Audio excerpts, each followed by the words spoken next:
Namo tassa bhagavato arahato sama sambuddhassa. Namo tassa bhagavato arahato sama sambuddhassa. Namo tassa bhagavato arahato sama sambuddhassa.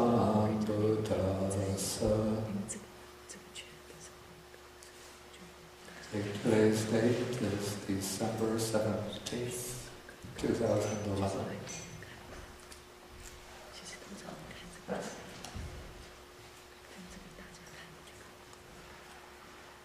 Okay, I have to start with an announcement or a request.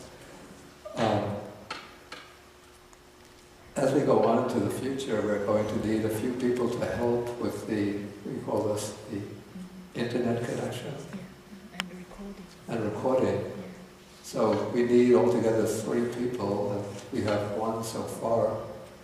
Is there anybody else? Now, to help with this, you have to come here at 9 a.m. Is that correct? And so we need people who will be willing to volunteer to come every week that we have the class. And I will have the class, we won't have it the next 2 weeks, because there's a retreat here. So we'll have the next class January 7th, and then I'll have 3 classes in January, January 7th, 14th, 21st. Then we'll break for the winter, and then we'll resume probably middle of March, and then continue from middle of March on. And so do we have anybody who would be willing to come whenever we have the class, to be able to come at 9 a.m. to help set up the recording? Okay, that's good. And good if you would give your contact information to Po Wei, who's sitting in front of the computer. Or to Kaidi? Okay, to Kaidi. That's 1. You'll be able to come every time?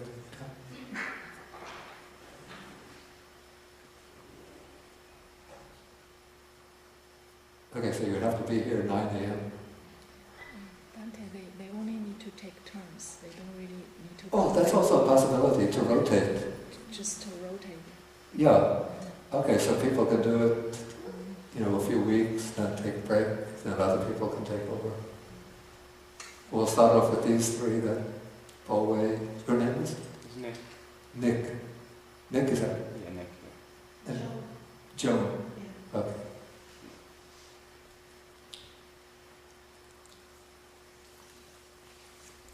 Okay, so now we can come back to our sutta.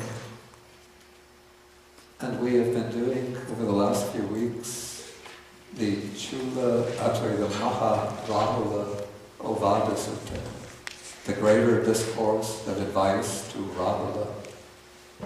And this is the Buddha's instruction on various approaches to meditation to his own physical son, the young monk Rahula. And if you remember at the beginning, when the sutta opens, or close to the opening, Rahula gets some brief instructions from the Buddha. Then, after getting these instructions on contemplating the body, or the 5 aggregates as being non-self, he goes off and sits in meditation under a tree. And then Venerable Sariputta, who's the teacher of Rahula, sees him sitting there and instructs him to practice mindfulness of breathing. Venerable Sariputta says, Rahula, develop mindfulness of breathing. When mindfulness of breathing is developed and cultivated, it is of great fruit and great benefit. Okay, so later that same day, Rahula goes to the Buddha and asks him, how does one practice mindfulness of breathing? But the Buddha doesn't answer Rahula's question straight away, but rather he goes first into a detailed explanation of contemplating the body in terms of the 5 elements: earth, water, fire, air, and the space element. And then he gives him brief advice or admonitions to practice some of the other meditation subjects, the 4 sublime states or divine dwellings: loving kindness, compassion, altruistic joy, and equanimity. Then the meditation on the unattractive nature of the body or foulness, and then the meditation on impermanence. And we could say perhaps that the Buddha is preparing Rahula for instructions on mindfulness and breathing. And it's somewhat interesting that, when anybody comes to learn Buddhist meditation to a meditation teacher or meditation center, almost the first instruction that is given is mindfulness of breathing. So we always think, mindfulness of breathing, this is sort of like the ABC of meditation.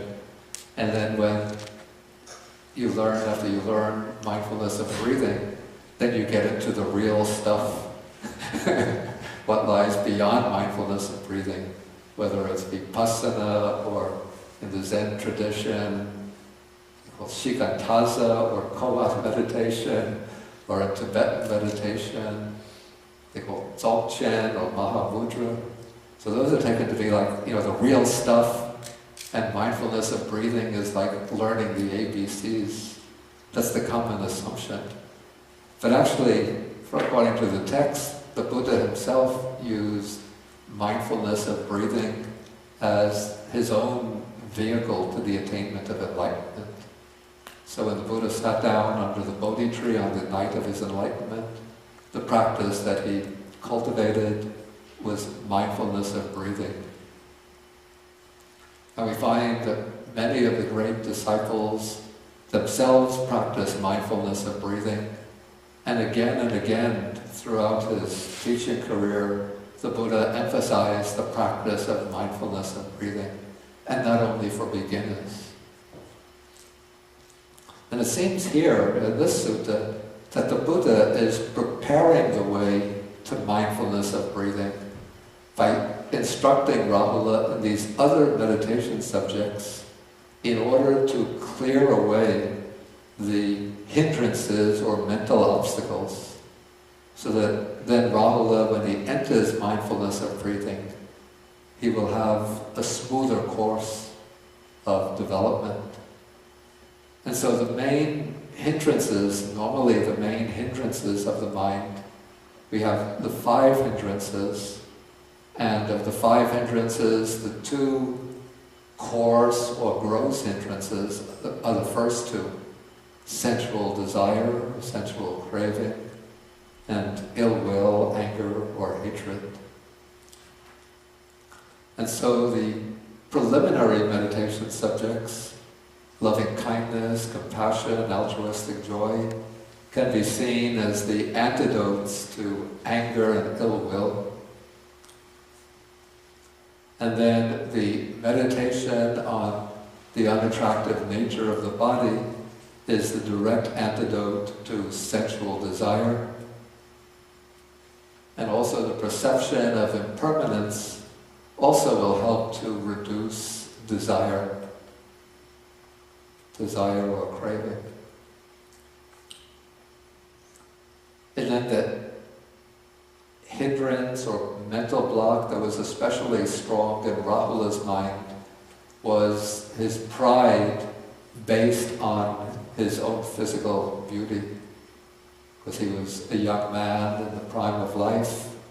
Apparently he was quite handsome, physically well built. He's 18, according to the commentary, 18 years old. So he's full of what the suttas call the pride of youth, the pride of good health, and the pride of life or vitality. And so the Buddha teaches him the 4 elements meditation in order that he can gain some insight into the nature of the body, and in this way reduce his pride or his attachment based on the body. And so, after all of these preliminary instructions have been laid down, then the Buddha probably feels that Rahula is now been sort of properly prepared so that he can absorb and practice the instructions on mindfulness of breathing.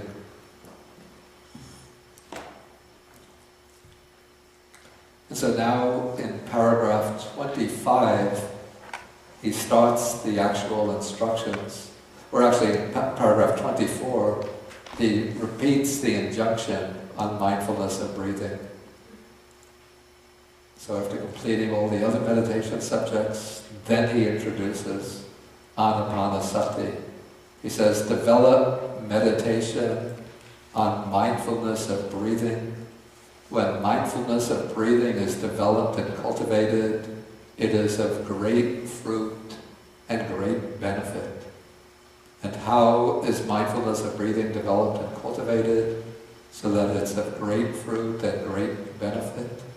Okay, first what we call mindfulness of breathing in Pali, I'll write the Pali name.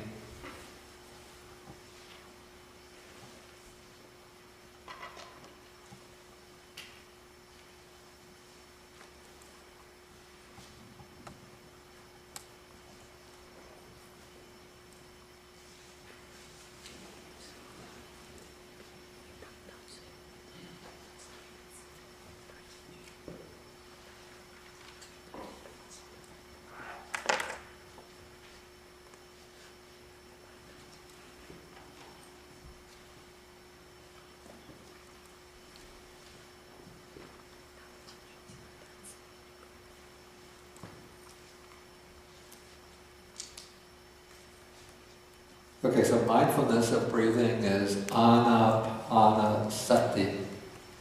The word ana means the in-breath, and pana means the out-breath, and sati means mindfulness.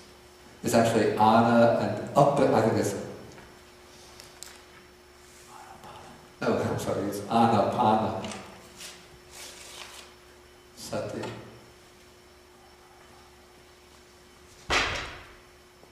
And okay, sati is mindfulness. And sometimes we find, this is in the Samyutta Nikaya, in the section on mindfulness of breathing, we find the instructions are given for anapanasati samadhi, which means concentration. Samadhi is concentration, collectedness of mind, mental composure, through mindfulness of breathing. So this full expression brings out the sort of the direction of anapanasati. The reason that one is developing mindfulness of breathing is to obtain the samadhi, the concentration that is reached through being mindful of the in and out breaths.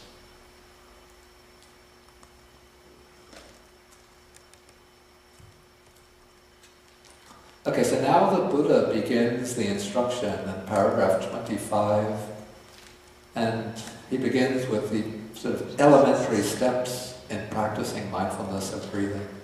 So he says, here Rahula, a bhikkhu or a monk, gone to the forest, or to the root of a tree, or to an empty hut.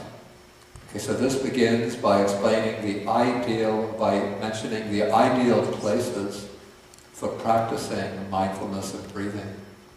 So because the objective is to be able to keep the mind consistently on the breath, so it's important to have a somewhat secluded and quiet place.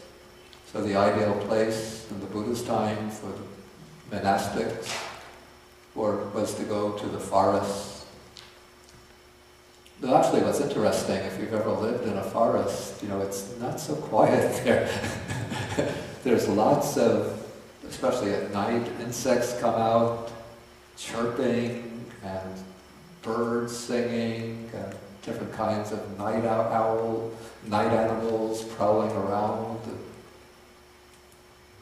growling and howling. But for some reason, my own experience, those kinds of sounds are not disturbing. It actually adds to the peacefulness. Okay, and then within the forest, or in a place like the grove where the Buddhist monasteries were situated, the ideal place, at least according to the text, is to sit at the root of a tree. But if you've ever tried sitting outside at the root of either the root of a tree or anywhere outside, what also meets annoying problems, like especially mosquitoes. So what's developed in at least the Thai meditative tradition is they use a device, I think it's pronounced krot. It's constructed like an umbrella, but it has a big overhead parasol, and then suspended from the parasol is a mosquito net. So when you sit down, you hang the krot from the branch of a tree, and then you spread out the net so it surrounds the body to protect you from the mosquitoes. Okay, so the root of a tree or an empty hut. This would be just, we call it kuti, a little hut or cottage in a quiet place. And if you don't have the luxury of the forest, the root of a tree, or an empty hut, just choosing in your house or apartment a quiet room where you won't be disturbed, where, especially a place that's dedicated to the practice of meditation. So when you practice there, daily, over time, you're building up peaceful, harmonious vibrations in the place, so that whenever you come to the place and you sit down there, then you can feel peaceful, and your mind picks up on the vibrations, the peaceful vibrations, and so the mind easily settles down, and you experience this as something like a refuge, a place of security amidst all of the turmoil and disorder of everyday life. Okay, so one chooses a quiet, secluded place, and then one sits down. So mindfulness of breathing, it's a meditation subject to be practiced in the sitting posture. I know some people do try to be aware of the breath while they're doing the walking meditation. I myself have found it very difficult to maintain a strong awareness of the breath while also trying to be aware of walking. So at least my own way of practice, if one wants to do mindfulness of breathing, do it in the sitting posture. And if one is going to be walking back and forth, then do another meditation, usually the mindfulness of walking. Okay, then when one sits down, then one folds the legs crosswise. It doesn't have to be the full lotus, it can be half lotus, quarter lotus, or what they call sometimes the Burmese posture. This is where one leg is on the ground, the other leg is like this. The legs aren't actually crossed. They're not crossed so that one is on top of another, but the two legs are sort of parallel against one another on the ground or on the mat. And then one keeps the body erect. This is extremely important.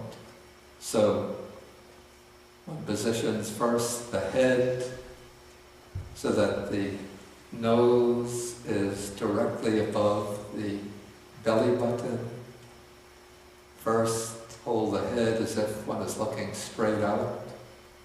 And then one can let the head tilt downwards a slight angle, maybe about a 30-degree angle, 20, 30-degree angle, so it's slightly tilted downwards. Then the mouth should be closed with the tongue resting lightly against the roof of the mouth. And the eyes should be closed, lightly closed. though in some traditions they teach to let the eyes remain very slightly open. But I personally find it easier to keep the eyes completely closed, but lightly, not forcing them closed. Okay, and then one establishes mindfulness in front of one. Okay, now this is my understanding, is that this expression, establishing mindfulness in front of you, I found the way the term used in the suttas, or the expression is used in a very general sense. So it's not specifically tied to mindfulness of breathing, but it seems to be used just in a way, as a way of indicating that when one is sitting down to do meditation, one sets up mindfulness. But some of the early commentarial texts take this expression in a rather technical and precise way, and they explain it to mean that when one practices mindfulness of breathing, one establishes the mindfulness in an area. It can be under the nostrils, slightly inside the nostrils, or around the nostrils, wherever one feels the breath most clearly coming in and going out.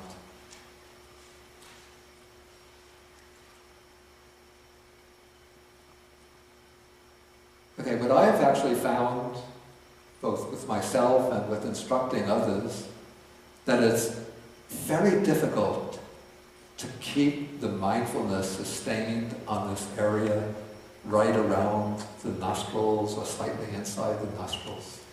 Because it seems to be a very, very subtle place, and the impact of the breath there is very subtle. So initially one might be able to keep the breath there, for the attention there, the mindfulness, for quite some time, like 2 or 3 breaths. But then the mind starts wandering. So what I suggest doing, at least this is a technique that I found helpful. Initially, when one sits down, one establishes the mindfulness in the body itself, so that one tries to keep the mindfulness spread out broadly throughout the body. So one is aware of the body itself as taking in the whole mass of the body in one act of mindfulness, in one extended spread, let's say one spread of mindfulness. So one becomes mindful of the whole body, the body is a totality.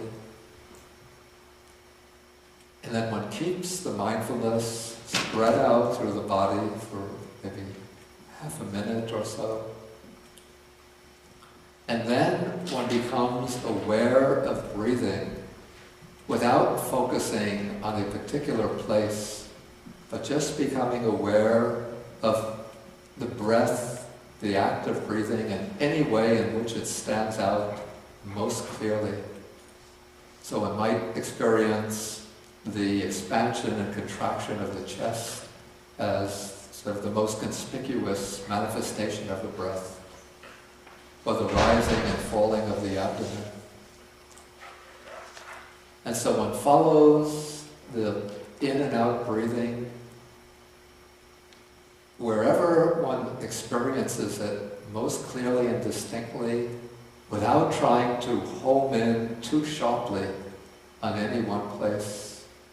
But then as the mind settles in on the breath, so that one could follow the in and out breathing fairly consistently, then one can gradually let the mind move to the area around the nostrils, slightly inside the nostrils, just beneath the nostrils, wherever one picks up the sensation of the breath most clearly. And then one lets the mind, I use the expression, let it sit comfortably on that area, not trying to push the mind onto that area, not forcing it, because that makes the mind tight and strains the mind, and it could strain the muscles, the nerves also. But just letting the mind rest or sit on that area very softly, very gently, and sort of the key to success, the way I would formulate it, is to strike a healthy balance between consistency of awareness and softness or gentleness of awareness. So that the mind is not pushing itself into that area. So that you're not pushing the mind onto that area, but just letting it rest there. Almost as if one were taking a feather or a piece of cotton and putting it around the nostrils, almost as though it were like tickling the nostrils, or the area just beneath the nostrils. Okay, and then one becomes mindful of the breath in that area. And if the mind, of course, initially, if it just wanders a few times, then one just notes it and brings the mind back to that area.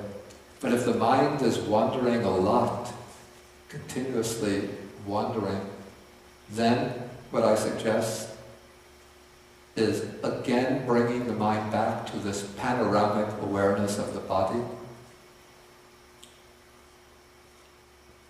keeping it simply being aware that there is the body, or simply aware of body, presence of the body, maybe for about half a minute or a minute. Then again, becoming aware of the breath in whichever way, as one experiences it most clearly and distinctly in the body. Again, it could be the expansion and contraction of the chest. And then, as one is able to follow the conspicuous manifestation of the breath, then at a certain point one can again bring the mind back to the area around the nostrils and again focus upon it there. Okay, so this is how I would say that one keeps ever mindful. He breathes in, mindful, he breathes out. In fact, that is like really, it's like that is the main instruction in mindfulness of breathing.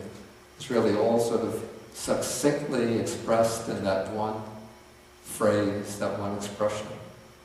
Ever satova asasati, sato basasati.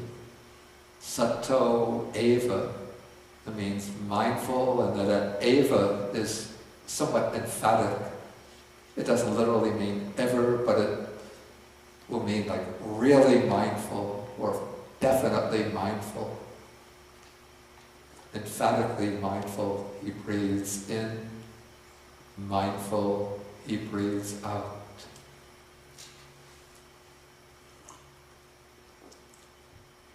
So that is the core instruction in mindfulness of breathing.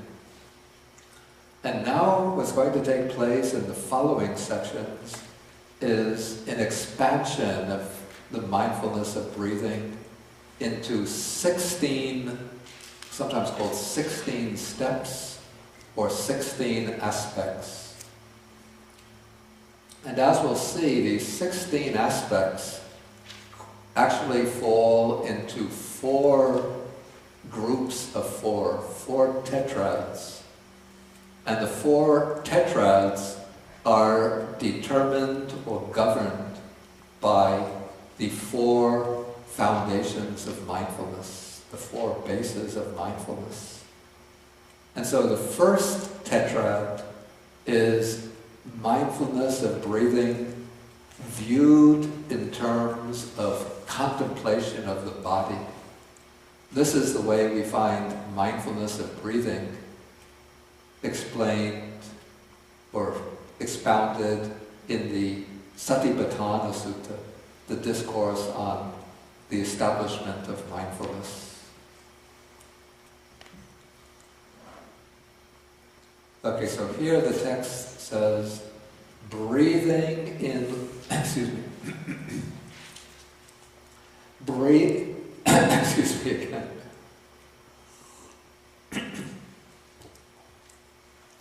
Breathing in long, he understands, I breathe in long. Or breathing out long, he understands, I breathe out long. And we'll take the next pair because they go together. Breathing in short, he understands, I breathe in short.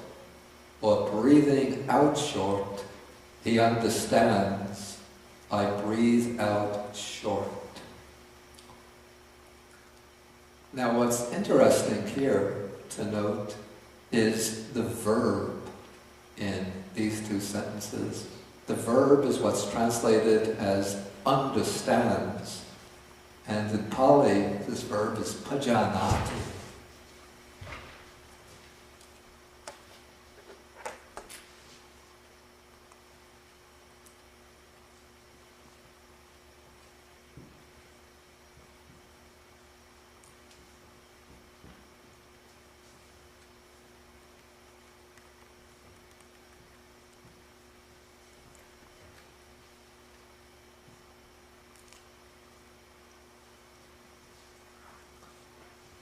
And the verb pajanati is the verb from which we derive the noun panya, which is usually translated wisdom.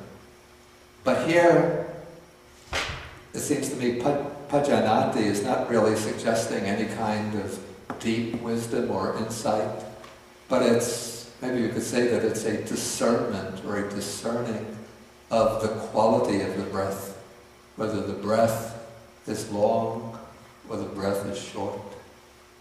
I don't know where one precisely delineates the distinction, but where one precisely draws the distinction between a long breath and a short breath.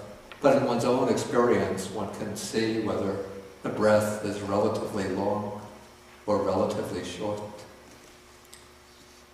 It's been a bit of a puzzle to me, and I don't know the solution to the puzzle, why the text begins with the long breath and follows it with the short breath.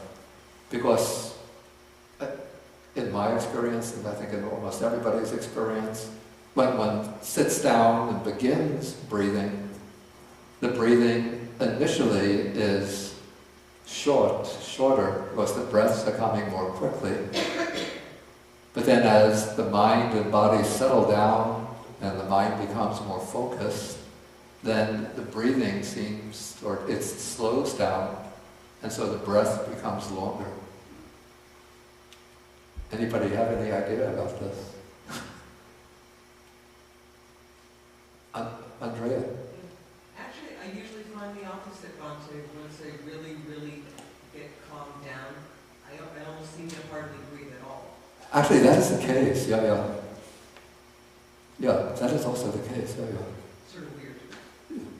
Is it more common to focus on the long breath first? The way it's laid out in the sutta is, it's as if one focuses first on the long breath and then on the short breath. But I think Andrea made a good point that also, as the breath becomes calmer, the breathing slows down, so the breathing is... It's almost like you're not breathing. Yeah, the breathing starts to become longer, but then as the breath becomes subtler, then it seems that we call it a shorter breath. So maybe the original distinction is not, as we understand, long breath and short breath, but maybe a gross breath and a subtle breath.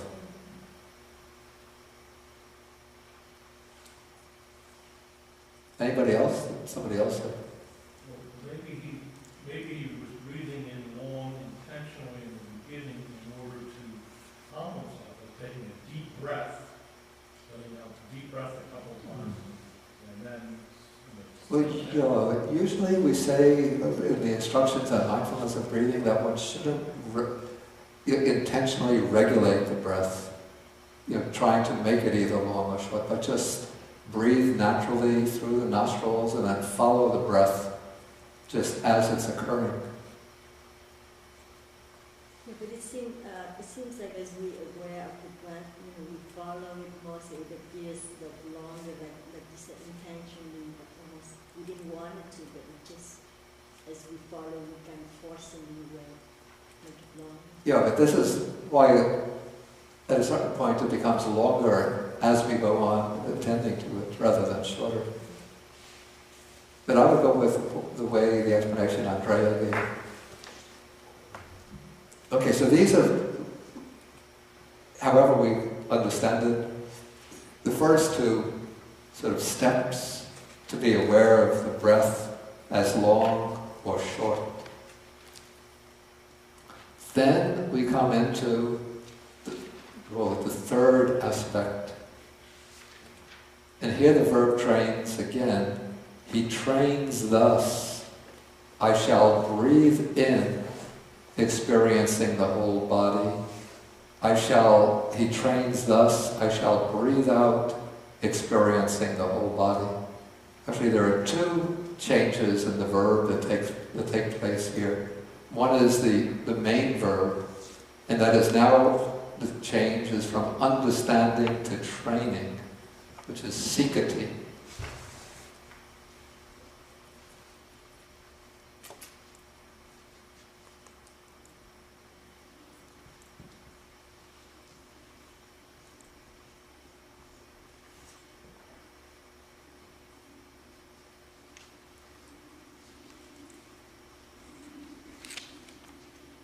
And then the other change in the verb is in the verb within the quote marks, and that is it's changing from present tense to future tense, because one is making a determination, one is training oneself to do something.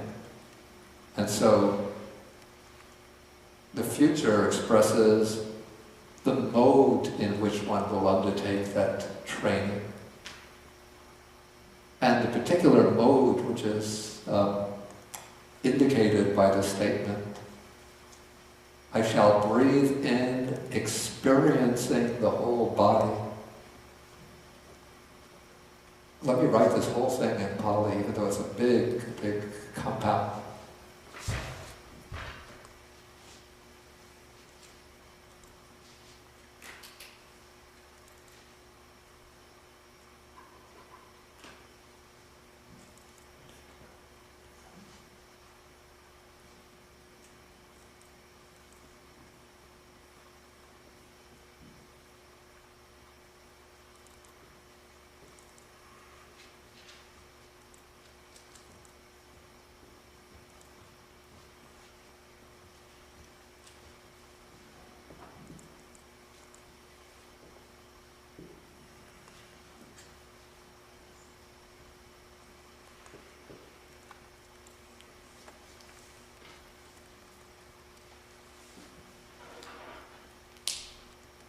Okay, so sabba means all or entire, kaya means body, and pati samvedi comes from the verb pati samvedeti, which means to experience. So, pati samvedi, experiencing. Now the commentaries have a way of explaining this, which has been sort of taken over in the Theravada tradition. And I'm not so sure that the commentarial explanation captures the original meaning. And I should say, as a precaution, we have here the 16 aspects or steps of mindfulness of breathing, and different meditation teachers, meditation masters, give different explanations of these 16 aspects. So, if you read Ajahn Buddhadasa, he had a book on mindfulness, I think this is called Mindfulness Through Breathing, Mindfulness with Breathing. He gives an explanation of the 16 steps. Thich Nhat Hanh, I think, has a book. He gives his explanation. Probably Pao Sayadaw gives an explanation. And other Sayadaws and Acharyas will give their explanations. And I think Goenka has his system of explanation. So there are different ways of explaining. So there's not just one fixed mold, so different teachers have different ways of explaining these. Okay, now the way which prevails in the Theravada tradition is based on the explanation in Visuddhimagga, the path of purification. And that explains to experience the whole body means to be aware of an entire breath from the very beginning of the breath through call it the middle portion of the breath, right to the very end of the breath. And then when one is breathing out, then one becomes aware of the very beginning of the out-breath, the whole middle portion of the out-breath, and the very end moment of the out-breath. And so one is making a deliberate, intentional effort to follow each in-breath and each out-breath through its entire course.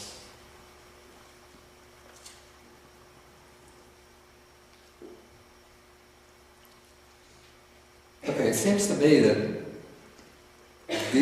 this particular instruction is very important for developing consistent,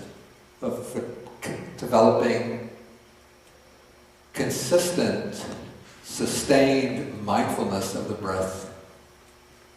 But I find it difficult to see that explanation in the actual phrase sabakaya patisamvedi, because kaya is almost always used to refer to the physical body, and sabba seems to emphasize this, the whole body, the entire body. And the verb or the word patisamvedi doesn't seem to me to mean simply to be aware of in the sense of to know or to be following, but to be experiencing. It's actually, patisamvedi is related to the verb vedeti, which means to feel, and the noun vedana, feeling. So it seems to be a much more tactile aspect of experience, much more concrete and tactile aspect of experience than simply noting or being aware of. And so the way I would understand it, and this is very personal, it could be wrong, but sabakaya patisamvedi means that as one is following the breath at the nostrils, around the nostrils, one is also becoming more aware of the whole body. And so there can take place simultaneously an awareness of the breath as it is entering and leaving around the nostrils, and of the entire body as it's sitting there, or in the sitting posture. And also, as one's awareness of the body, one's awareness of the breath strengthens, one also feels more distinctly, more clearly, let us say, the spread of the breath through the whole body. So one doesn't shift the attention away from the area around the nostrils. One keeps the attention focused in that area, but still the experience is now taking in the body in its concrete actuality, or in its actual tactile concreteness.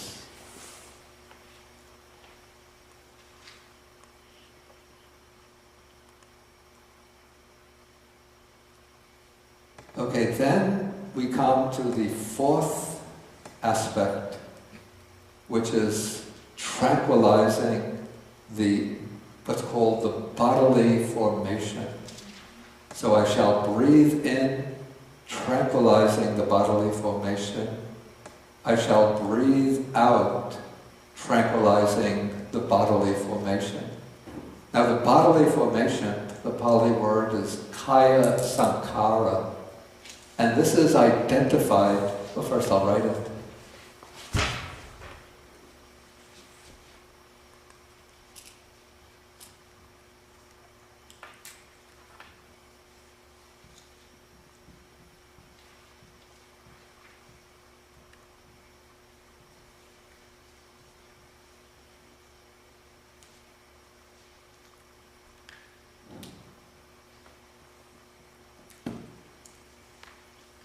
Yeah, this is identified in Sutta number 44.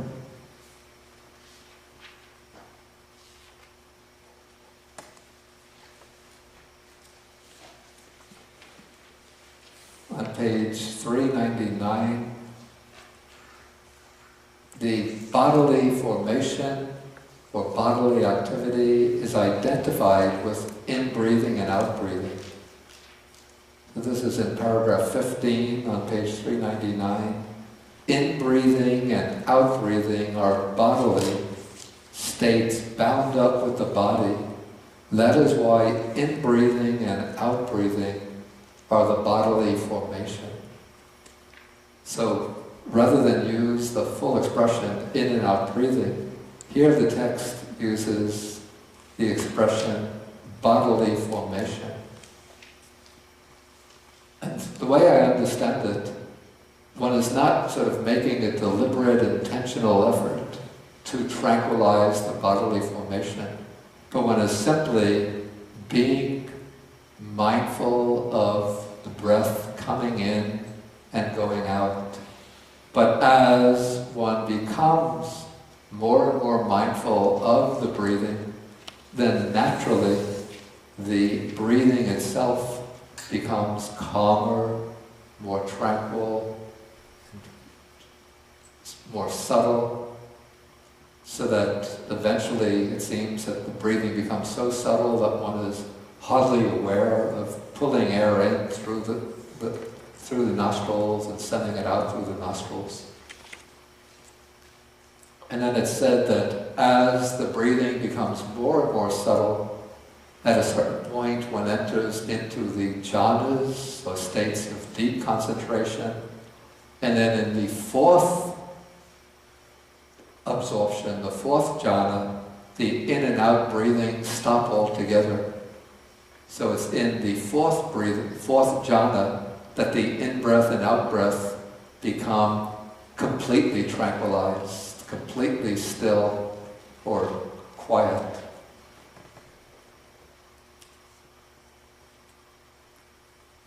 Okay, so this is the section on contemplation of the body. Does anybody have any questions on this?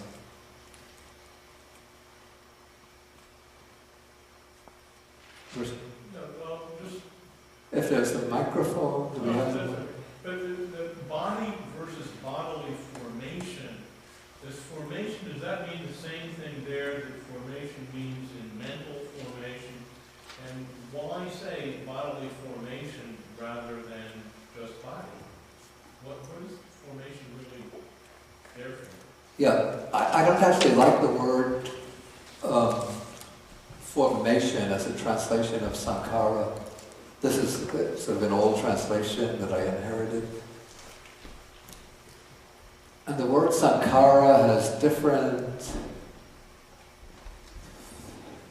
connotations. Maybe we could say here activity maybe is a more satisfactory rendering. So and what's being referred to is not the body itself, but in and out breathing as an activity of the body.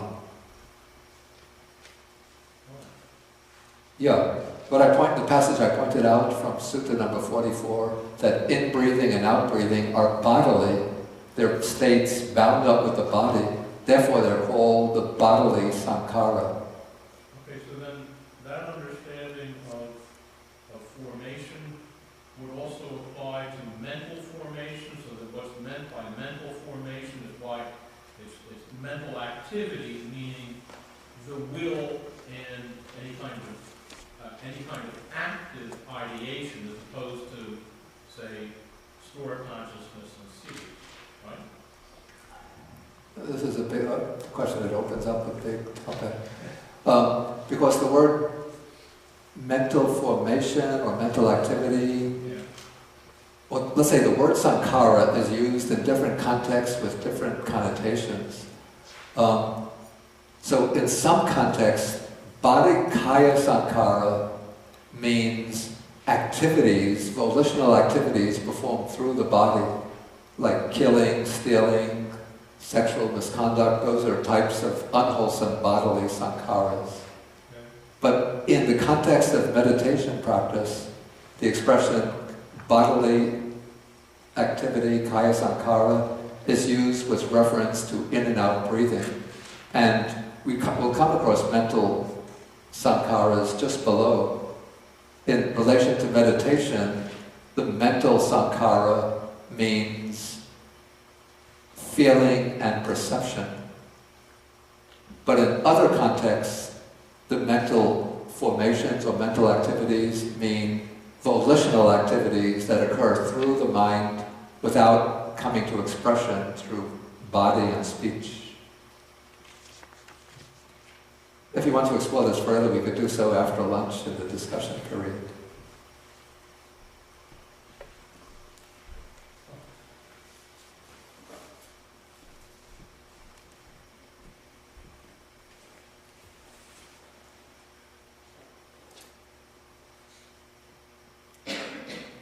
Okay, one question. There are so many questions, but I won't have to finish the sutta today before the... But somebody says, if attention is shifted to the whole physical body away from the breath itself, doesn't it disturb the one-pointedness tending to samadhi? I didn't say that the attention is shifted to the physical body. I didn't say that the attention is shifted away from the breath itself. What I said is that the attention remains on the breath